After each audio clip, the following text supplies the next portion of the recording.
అందరికీ హాయ్ అండి.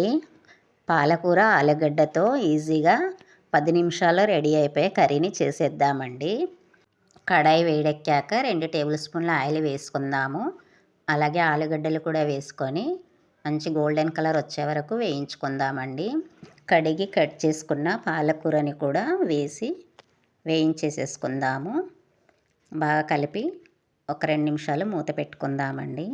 ఇప్పుడు మూత తీసి చక్కగా కలిపేసుకొని 1/2 టీ స్పూను పసుపు, రుచికి సరిపడా ఉప్పు, కారము, 1/2 టీ స్పూన్ జీలకర్ర పొడి, ధనియా పొడి వేసి కలిపేసుకోవాలండి. మళ్ళీ మూత పెట్టేసి ఒక 2 నిమిషాలు ఉడికించుకుందాము. నీళ్ళు వేయాల్సిన అవసరం లేదండి. ఇప్పుడు కొద్దిగా కసూరి మేతి కూడా వేసుకుందామండి. స్టవ్ ఆఫ్ చేసేసి ఒక్క నిమిషము మూత పెట్టేసి మగ్గించుకుందాము.